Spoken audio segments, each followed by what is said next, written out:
সবার সামনে এসে নয়নতারা আর মৌলির মুখোশ খুলে দিল নকুল। হ্যাঁ বন্ধুরা, এমনটা দেখা যাবে, তাই সম্পূর্ণ জানতে ভিডিওটিতে লাইক দিয়ে চ্যানেলটি সাবস্ক্রাইব করে দেখতে থাকুন। গল্পের শুরুতেই দেখা যাবে অনিরুদ্ধ পিনাকি আর ঈশানীকে বলে, মাসিমণি, বাণী যা বলছে তাই সত্যি। বাণী হলো তোমার আসল মেয়ে, বাণী রায় চ্যাটার্জি। তখনই মৌলি বলে, সব মিথ্যে, সব মিথ্যে কথা বলছে মমরা, বেরিয়ে যাও, নাটক করছো রাত বিরাতে। এই বলেই বাণীকে টেনে বের করে দিতে গেলেই বাণী মৌলির উপর প্রচন্ড রেগে যায় আর বলে, মৌলি দিদি, খবরদার, আমার উপর এই পর্যন্ত অনেক অপমান আপনি করেছেন, অনেক অত্যাচার করেছেন, কিন্তু কখনো আমি কিচ্ছু বলিনি। কিন্তু আমি আর সহ্য করব না। এবার আমি প্রতিটা অপমানের জবাব দেব। কি ভেবেছেন আপনি আমি খেলনা? শুনুন, আমি এই বাড়ির আসল মেয়ে, আর আপনি আপনি হলেন জোর করে সবকিছু দখল করে রাখা মেয়ে। তারপরে এই বলেই বাণী সেই চেয়ারে বসে পড়ে আর বলে, আমি হলাম বাণী রয়, তাই এই বাড়ির আসল মেয়ে। ঈশানী রয় আর পিনাক্ষী রয়ের আসল মেয়ে আমি, আপনি না। আপনি হলেন জোর করে এখানে দখল করে থাকা মেয়ে। তখন তো মৌলি প্রচন্ড ভয় পেয়ে যায়। ওইদিকে নয়নতারা ঘাবড়ে যায় আর বলে, এসব কি বলছে বাণী? তারপরে দেখা যাবে তানিয়া বাণীকে বলে, মা, তাহলে আমি কি আসলে সত্যিকারের প্রিন্সেস? তখন অনিরুদ্ধ বলে, হ্যাঁ প্রিন্সেস, তুমি হলে আসল প্রিন্সেস। তোমার মা আর তুমি এই বাড়ির আসল উত্তরাধিকারিণী। তখন এই কথাগুলো শুনে ভয় পেয়ে যায় মৌলি আর মনে মনে বলে, ওরা সব জেনে গেছে। ও মাই গড, কি করব আমি? তখন মৌলি বলে, বিশ্বাস করি না, সবকিছু নাটক হচ্ছে, তাই তো? এই ছোট্ট মেয়েটাকেও এখানে শিখিয়ে পড়িয়ে নিয়ে এসেছো? তখন নয়নতারা বলে, একদম ঠিক বলেছো দিদি ভাই। এই শোনো, অনেক রাত হয়েছে, তোমরা না এবার তোমাদের এই মিষ্টি মিষ্টি নাটকগুলো বন্ধ করে এখান থেকে বেরিয়ে যাও তো। শোনো অনিরুদ্ধ, অনেক করেছো, তোমাদের এই নাটক শুনতে না আমাদের ইচ্ছে করছে না। তখনই বাণী ও নয়নতারাকে বলে, কেন ঠাম্মি, ভয় পাচ্ছেন? ভয় করছে আপনার, তাই না? আপনার সত্যিটা যদি সবাই জেনে যায়, সেই জন্য ভয় করছে। আপনি আমাকে ভয় পাচ্ছেন, সেই জন্য আমাকে বের করে দিতে চাইছেন, কারণ আপনি নিজেও জানেন যে আমি সব কথা সত্যি বলছি। তখন নয়নতারা প্রচন্ড ভয় পেয়ে যায় আর বলে, কি এত বড় সাহস তোমার? এই বলে বাণীকে মারতে যাবে, ঠিক তখনই অনিরুদ্ধ এসে নয়নতারার হাত ধরে ফেলে আর বলে, না ঠাম্মি, এতদিন পর্যন্ত বাণীর উপর অনেক অন্যায় করেছো, আর এতদিন পর্যন্ত অনেক নাটক করেছো তোমরা, আর হবে না। তখনই ঈশানী আসে আর এসেই বলে, অনিরুদ্ধ, তোমাদের কাছে আমি হাত জোড় করে ক্ষমা চাইছি। প্লিজ তোমরা এই রাত করে যে নাটকটা করছো না, সেই নাটকটা বন্ধ করো। এই নাটকটা না আমি আর সহ্য করতে পারছি না, আমি আর নিতে পারছি না তোমাদের ফাঁদে। আমি আর পা দেব না, বিশ্বাস করো। তখনই পিনাক্ষী বলে, ঈশানী, তুমি এসব কি কথা বলছো? কেন এরকম করে বলছো? চুপ করো না। তখন ঈশানী বলে, কেন চুপ করব? বলো না, কেন চুপ করব? এই যে বাণী আর অনিরুদ্ধ যে নাটকটা শুরু করেছে, এই নাটকটা তো আমি সহ্য করতে পারছি না। বাণী আমাদের কম ক্ষতি করেছে? বাণী কম কিছু তো করেনি। এখন সম্পত্তির জন্য আমার ইমোশন নিয়ে খেলা করছে। প্রথমে আমার মেয়ে মৌলির দুবার বিয়ে ভেঙে দিল এই বাণী। বাণীর জন্য আমার মেয়ের বিয়েটা ভেঙে গেল। তখন তো মৌলি একটু স্বস্তি পায় যে যাক, মমত তো বাণীর কথা বিশ্বাস করেনি। তারপরে ঈশানী বলে, তারপরে দেখো না, আমার মেয়েকে দুবার জেলে পাঠালো। আমার মেয়ে জেলে পর্যন্ত গেল এই বাণীর জন্য। তারপরে আমার সিঁথির সিঁদুর তাও মুছে ফেলার চেষ্টা করলো। কেন? কেন এসব করবে বাণী? কেন করছো এসব? বলো, তুমি কেন করছো? তুমি আমার ইমোশন নিয়ে খেলা করছো। আমি তোমাকে মেয়ে বলেই বাড়িতে নিয়ে এসেছিলাম, সেই জন্য তুমি এরকম সেটা সদ্ব্যবহার করবে? তখনই বাণী বলে ওঠে, না মা, আমি তোমার সত্যিকারী মেয়ে। তুমি কি বুঝতে পারছো না যে আমি তোমার সত্যিকারী মেয়ে? আমি তোমাদের কোনো গল্প শোনাচ্ছি না, আমি নাটক করছি না। তখনই পিনাক্ষী বলে, আচ্ছা বাণী, হয়েছে, অনেক হয়েছে। তুমি এসব কথাগুলো এত জোর দিয়ে কি করে বলছো? আমি তো বুঝতে পারছি না। তখনই অনিরুদ্ধ বলে, আসলে এর মধ্যে না একটা গল্প আছে, আমি আপনাদেরকে গল্প শোনাই। তখন দাদু বলে, শোনো, তোমাদের কোনো গল্প আমাদের এই রাত বিরাতে শোনার কোনো ইচ্ছে নেই। তখন নয়নতারা বলে, হ্যাঁ তাই তো, তোমাদের গল্প না তোমরা বাড়িতে গিয়ে শোনো। এখানে কোনো গল্প তোমাদের শোনাতে হবে না। তোমাদের গল্প না কেউ শুনবে না, বুঝতে পেরেছো? তোমরা যে গল্প বানিয়ে এখানে এসেছো, সেই গল্প আমরা শুনতে চাই না। তখনই অনিরুদ্ধ বলে, কেন ঠাম্মি, আপনার আসল মুখোশটা সবার সামনে চলে আসবে সেই জন্য শুনবেন না? একটা মেয়ে ছিল যার কিনা ছোটবেলা থেকে কষ্ট ছিল। তখনই বাণী বলে, হ্যাঁ, মা থাকতেও মায়ের আদর ভালোবাসা কোনোদিনও পাইনি। ছোটবেলা থেকেই লড়াই করে বড় হয়েছে, কারণ ছোটবেলা থেকেই আমি দুঃখী ছিলাম। আমার মা ছিল না। আমি কোনো আদর ভালোবাসা কিচ্ছু পাইনি। ছোটবেলা থেকে খুব কষ্ট করে আমি বড় হয়েছি। তখন অনিরুদ্ধ বলে, "বানি, তোমার সব ছিল। কিন্তু কষ্ট করতে তোমাকে ছেড়ে দেওয়া হয়েছিল। তোমাকে, সেই ছোট্ট শিশুটাকে সরিয়ে দিতেও একটুও বুক কাঁপেনি কারোর।" তখন তো নয়নতারা প্রচন্ড ভয় পেয়ে যায়। তারপরে অনিরুদ্ধ বলে, "কি ঠাম্মি, মনে পড়ছে কিছু?" তখন বানি ঈশানীকে বলে, "মা, তুমি তো আমাকে ভালোবাসো বলো। তোমার চোখে মুখে আমি আমি তো মমতা দেখেছি। বলো না, তুমি তো আমাকে প্রথম দেখাতেই বলেছিলে যে তোমার আমাকে দেখে টান ফিল হয়েছিল। আমিও তো তোমাকে দেখেই প্রথমে আমি বুঝতে পেরেছিলাম যে তুমি আমার মা। তাই তো তোমাকে আমি এতটা আপন করে নিয়েছিলাম। এটাই হয়তোবা সেই টান।" তখনই ঈশানী বাণীর কান্না দেখে সহ্য করতে না পেরে বাণীর চোখের জল মুছিয়ে দেয়।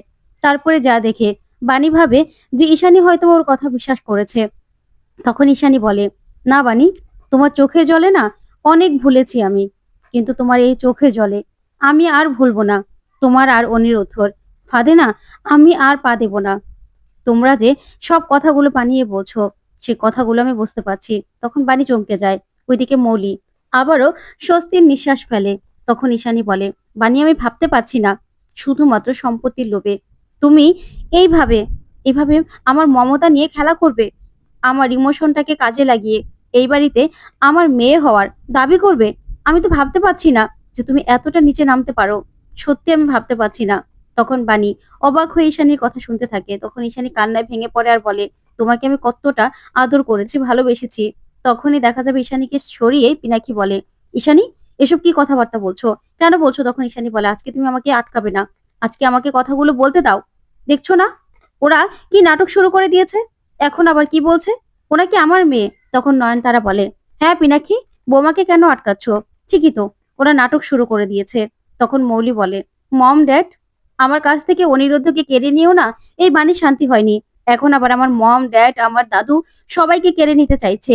এই বাণী, আমি না ওর প্ল্যান কিছুতেই সাকসেসফুল হতে দেব না।" তখন বাণী বলে, "আমি না কিছুই কেড়ে নেইনি। আর আমি কিছু কেড়ে নিতে আসিও নি। এসব কিছু আমার।" তখন দাদু বলে, "তাই নাকি? তোমার? কি করে বলছো তুমি? এই সম্পত্তির জন্য এত কিছু করছো। আবার বলছো তুমি নাকি এই বাড়ির উত্তরাধিকারিণী। আবার বলছো তুমি নাকি কোনো কিছু লোভও করছো না।" তখন বাণী বলে, "হ্যাঁ দাদু, উত্তরাধিকারিণী মানেই যে সম্পত্তি দখল করা, এমনটা কিন্তু নয়। একজন উত্তরাধিকারী, সে তার পরিবারকে রক্ষা করে। সে তার পরিবারের সবাইকে রক্ষা করে। তার সেটা দায়িত্ব। শুধুমাত্র সম্পত্তির জন্যই যে একজন উত্তরাধিকারী থাকে তা কিন্তু নয়।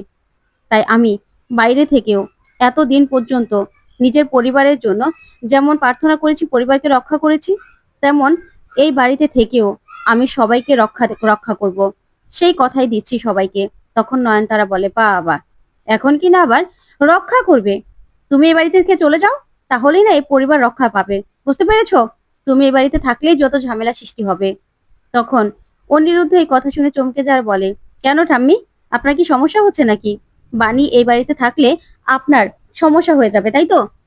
আপনার আসল মুখোশটা সবার সামনে চলে আসবে। এই যে বাণী যে কথাগুলো বলছে, সেগুলো যে সত্যি, সেটা তো আপনি আর মৌলি ভালো করে জানেন। বলুন তো, জানেন না আপনি?" তখন তো নয়নতারা ভয় পেয়ে যায়। ওইদিকে দাদু বলে, "শোনো অনিরুদ্ধ, তোমার অনেক কথা এতক্ষণ ধরে আমি সহ্য করেছি। তোমার না এই নাটকগুলো আর সহ্য করতে পারছি না। তোমরা কি নাটক শুরু করেছো বলো তো? কি শুরু করেছো? তোমরা এখান থেকে এক্ষুনি বেরিয়ে যাও।" তখন পিনাক্ষী বলে, "দাঁড়াও দাঁড়াও, বানি, তুমি যে এত জোর দিয়ে এই কথাগুলো বলছো, অনিরুদ্ধ, তুমিও যে বলছো তোমাদের কাছে কোনো প্রমাণ আছে, বলো?" তখনই মৌলি আসে আর এসেই বলে, "একদম ঠিক কথা বলেছো ড্যাড, ওদের কাছে কোনো প্রমাণ আছে? প্রমাণ ছাড়াই এখানে এসে এসব কথাগুলো বললে তো আর হবে না। আমি এই বাড়ির মেয়ে, বানি এই বাড়ির কেউ না, তারপরেও এখানে চলে এসেছে এসব কথাগুলো বলতে।" তখন বানি বলে, "প্রমাণ আছে।" তখন তো মৌলি প্রচন্ড ভয় পেয়ে যায়। তখন বানি বলে, "প্রমাণ আছে তো, এই যে আমার মায়ের চোখে মুখে এখনো আমার জন্য আমি যে ভালোবাসাটা দেখতে পাচ্ছি, সেটাই আমার কাছে বড় প্রমাণ। আমার মা এখনো আমাকে ভালোবাসে। আর তাছাড়া আমার মায়ের আর আমার হাতের রান্না হুবহু এক। এটা তো এমনি এমনি কাকতালীয় হতে পারে না। মা আমাকে দেখে আমার খাবার খেয়ে বলেছিল যে আমার রান্না খেয়ে নাকি ওনার মায়ের কথা মনে পড়ে গেছে।" তখনই মৌলি বলে, "তাই নাকি? এখন এগুলো মেলাতে যাবে?" তখন নয়নতারা বলে, "হ্যাঁ, এগুলোই তো করবে।" ঠিক তখনই নকুল আসে আর এসে বলে, "প্রমাণ আমার কাছে আছে। আমি প্রমাণ দেব। তখন নকুলকে দেখেই মৌলি প্রচন্ড ভয় পেয়ে যায়। তারপরে পিনাক্ষী অবাক হয়ে নকুলের দিকে তাকিয়ে থাকে। ওইদিকে নয়নতারা নকুলকে বলে, নকুল বাবা, তুই এখানে কেন এসেছিস? তোর না শরীরটা ভালো নয়? তখন দাদু বলে, এই তো ওরই কমতি ছিল, এখন 16 কলা পূর্ণ হলো, ও এখানে এসেছে, এবার নাটক শুরু হবে। তখনই পিনাক্ষী নকুলকে বলে, দাদা কি বলতে এসেছিস বল, তোর কাছে কি প্রমাণ আছে? তখন নকুল বলে, আমার কাছে আমার কাছে তো প্রমাণ আছে। এই যে বাণী, বাণী হলো তোর আর ঈশানীর মেয়ে, আর মৌলি, মৌলি হলো আমার আর নমিতার মেয়ে। বুঝতে পেরেছিস? সেই ছোটবেলায় ওদেরকে পাল্টে দেওয়া হয়েছিল। তখন তো এই কথাগুলো শুনে মৌলি প্রচন্ড ভয় পেয়ে যায়। ওইদিকে ঈশানী তাকিয়ে থাকে। ওইদিকে দাদু প্রচন্ড রেগে গিয়ে বলে, ওই যে এখনই আবার পাগলের প্রলাপ শুরু হয়ে গেছে। নয়ন, তোমার ছেলেকে বলেছিলাম না যে এখানে একদম পাগলামো না করতে?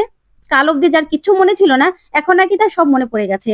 তখন নকুল বলে, হ্যাঁ আমার সব মনে পড়েছে তো, আমাদের মেয়ে একসঙ্গেই তো জন্ম নিয়েছিল, আমি তো সব জানি, আমি তো সব কথা বলছি। তখনই নয়নতারা বলে, বান্টি কোথায় গেলি? নকুলকে নিয়ে যা তো। তখন বান্টি আশার এসে বলে, এই রাত বিরাতে আপনারা সবাই পার্টি করছেন আর আমাকে ডাকলেন না? তখন নয়নতারা বলে, তোকে যেটা বলেছি সেটা কর, নকুলকে এখান থেকে নিয়ে যা। তখন নকুল বলে, আমি যাবো না। তখনই দেখা যাবে পিনাক্ষী নকুলকে বলে, দাদা ভাই কি বললি তুই, বল না। তখনই নকুল চুপি চুপি পিনাক্ষীকে বলে, বাণীকে মেয়ে হিসেবে মেনে নে, সেটাই তোদের জন্য ভালো হবে, বাণী তোদের আসল মেয়ে। আর এই যে মেয়েটা মৌলি, ও কিন্তু সবকিছু শেষ করে দেবে, জ্বালিয়ে পুড়িয়ে শেষ করে দেবে।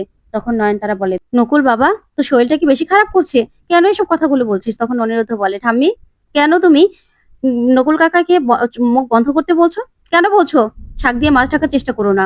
তখন বান্টি বলে, এসব কথা বললে হবে না। তারপরে দাদু বলে, ওকে এক্ষুনি এখান থেকে নিয়ে যাও। তারপরে নকুলকে নিয়ে টানাটানি করতে থাকে বান্টি। তখন নকুল বলে, এই মেয়েটা, এই মৌলি সবকিছু ছাড়খাড় করে দেবে, শেষ করে দেবে। তারপরে দেখা যাবে ঈশানী ঠাসিয়ে একটা বাণীকে চড় মারে, যা দেখে সবাই হাঁ করে তাকিয়ে থাকে। তখন বাণীও কাঁদতে থাকে। ওইদিকে দেখা যাবে ঈশানী বাণীকে বলে ওঠে, তুমি আমার মমতা নিয়ে খেলা করছো তাই তো? তোমাকে আমি আপন করে নিয়েছিলাম, নিজের মেয়ের জায়গাটা দিয়েছিলাম, এই বাড়িতে নিয়ে এসেছিলাম, সেই সুযোগ নিয়ে এখন তুমি আমার মেয়ে হওয়ার চেষ্টা করছো বানি। ছি, আমার না লজ্জা করছে যে তোমাকে আমি মেয়ের জায়গা দিয়েছিলাম আর তুমি এতটা নীচ, সেটা আমি কোনোদিনও ভাবতে পারিনি। তুমি যে আমার সঙ্গে এইভাবে চালাকি করার চেষ্টা করবে এই সম্পত্তির জন্য, আমি কোনোদিনও ভাবিনি। ওইদিকে তো মৌলি ভীষণ খুশি হয়ে যায়। তারপরে তানিয়া ঈশানীর হাত ধরে আর বলে, দিদুন তুমি আমার মাকে মারলে? তুমি না আমার মাকে আগে কত আদর করতে, নিজের হাতে খাইয়ে দিতে, হঠাৎ করে আমার মা এমন কি করেছে যে তুমি আমার মায়ের গায়ে হাত তুললে? তখন ঈশানী কাঁদতে থাকে। ওইদিকে তখনই বাণী বলে ওঠে, ছোটবেলা থেকে মায়ের আদর শাসন কিচ্ছু পাইনি, মা থাকা সত্ত্বেও মায়ের আদর ভালোবাসা শাসন সবকিছু থেকে আমি বঞ্চিত হয়েছি। আজকে তোমার এই শাসনই আমি মাথায় পেতে নিলাম। এখন তুমি আমাকে আশীর্বাদ করো মা, আমি যেন তোমার যোগ্য মেয়ে হতে পারি। তখন এই বলে ঈশানীর হাতটা নিজের মাথায় দিতে চায় বাণী। তখনই অনিরুদ্ধ বলে, বাণী তোমার এই লড়াইয়ে আমি তোমার পাশে থাকবো, আর সেই জন্য এখন থেকে তুমি আর আমি এই রয় বাড়িতেই থাকবো। তখন তো এই কথা শুনে অবাক হয় ঈশানী। তখন অনিরুদ্ধ বলে, এই বাড়িতে থেকেই আমরা সবটা প্রমাণ করব যে বাণী এই বাড়ির আসল মেয়ে। তখন দাদু বলে, এই বাড়িতে থাকবে মানে? গাজরামি হচ্ছে নাকি যে তোমরা এই বাড়িতে থাকবে? তখন অনিরুদ্ধ বলে, হ্যাঁ, এখন হয়তোবা কেউ বিশ্বাস করতে পারছে না, কিন্তু আমি জানি একদিন সবাই বিশ্বাস করবে। তখন নয়নতারা বলে, ওই তো আসল রূপ বেরিয়ে এসেছে, এখন আবার ওরা কিনা এই বাড়িতে থাকবে, এগুলো সবকিছু তো বাণীর চাল, তাই না? তখনই অনিরুদ্ধ বলে, না, আমরা বাগানে থাকবো, কারণ বাগানটা আমার মায়ের তো, সেই জন্য সেইটুকুতেই আমরা থাকবো, এই রয় বাড়িতে আমরা থাকবো না। তখনই দেখা যাবে অনিরুদ্ধ তানিয়াকে বলে, প্রিন্সেস চলো। এই বলেই বাণীকে সেখান থেকে নিয়ে চলে যায় অনিরুদ্ধ। তখন পিনাক্ষীর নকুলের কথাগুলো মনে পড়ে যায়, আর সব কথাগুলো ভেবেই পিনাকির সন্দেহ হতে থাকে। আর মনে মনে বলে, দাদা ভাই এগুলো কি বললো, তাহলে কি সত্যিই বানি আমার মেয়ে? তারপরে ঈশানী বলে, আমি না ভাবতে পারছি না সত্যি কথা কি হচ্ছে, কিন্তু এই সবকিছু হচ্ছে এই মৌলির এগ্রিমেন্টের জন্য। এগ্রিমেন্ট এখনই ক্যান্সেল করতে বলো। তখন দাদু বলে, ঠিক বলেছে। ওইদিকে মৌলি মনে মনে বলে, না, এগ্রিমেন্ট তো কিছুতেই ক্যান্সেল করা যাবে না। তখন সবাই চলে গেলে নয়নতারা মৌলিকে বলে, আচ্ছা দিদি ভাই, আমাকে সত্যি করে বলো তো, এ বানি যা বলছে এ সবকিছু তো মিথ্যে তাই না?